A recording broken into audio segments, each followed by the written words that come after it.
Fala pessoal, vamos trocar uma ideia sobre fontes hoje, especificamente sobre fontes variáveis.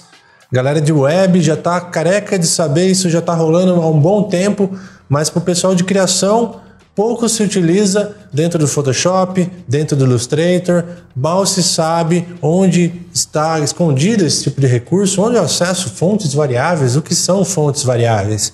É isso que eu vou mostrar para vocês hoje, é um recurso bem interessante, em que a gente tem um único arquivo com possibilidades infinitas aí, diferente de famílias de fontes, que você tem lá 8, 12 arquivos, um monte de arquivo para poder escolher a variação que você deseja, dentro das variações que já estão disponíveis nesse arquivo, né? Você não consegue fugir muito disso. Agora, dentro de fontes variáveis, por exemplo, você encontra Myriad, né? Uma fonte conhecida, variable font, com um sufixo variable fonts. Isso significa que ela vai ter esse recurso. Normalmente ela é encontrada, né, .otf, que é Open Type Font, que é um formato de arquivo um pouquinho mais atual, né? Esses formatos já são bem antigos, né? Mas é um pouquinho mais atual em relação ao clássico TTF, True Type Font. Então as Open Type Fonts, elas já possuem mais atributos, mais recursos para a gente trabalhar com glyphs, né? Com caracteres especiais, caracteres adicionais, com outras coisas. Mas o legal é a gente ver sobre as fontes variáveis que eu vou mostrar para vocês aqui na prática, na tela, dentro do Illustrator, dentro do Photoshop, para vocês poderem aproveitar esse tipo de recurso que você encontra aí no Adobe Fonts, tem várias fontes variáveis, Google Fonts ou em diversos fabricantes aí de fontes profissionais.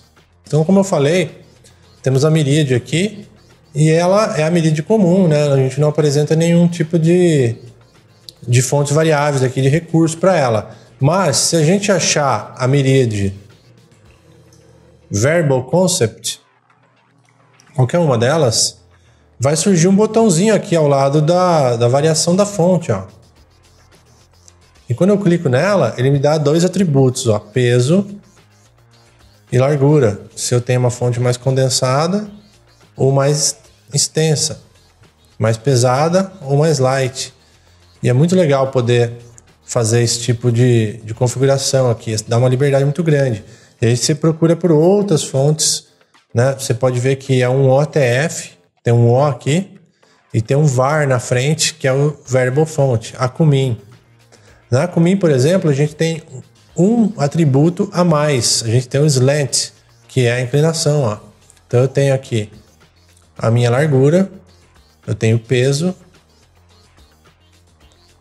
e eu tenho inclinação. Isso é muito legal. E aí você pode encontrar tudo que tiver Variable Font, você vai ter, algumas têm mais atributos, outras têm menos, e você consegue aplicar no seu projeto. Agora vamos ver dentro do Photoshop.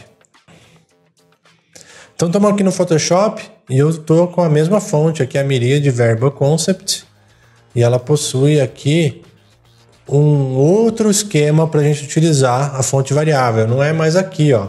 Não tem mais o botão, é diferente um pouco. Então o que você tem que fazer? Você tem que achar o menu de propriedades, que agora o Photoshop 2020 ele tem muitas coisas dentro desse menu de propriedade, é bem interessante deixar ele sempre visível.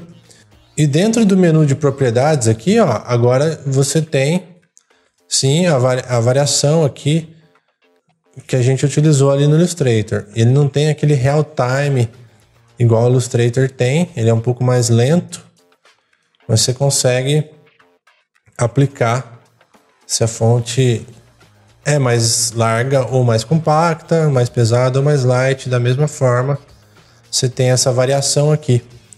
Então é isso, você consegue utilizar aí tanto no Photoshop quanto no Illustrator, provavelmente nos outros softwares da Adobe, procurar por esse recurso, essa propriedade dentro das fontes variáveis, que é bem interessante para o seu projeto, dentro de uma única fonte, infinitas possibilidades.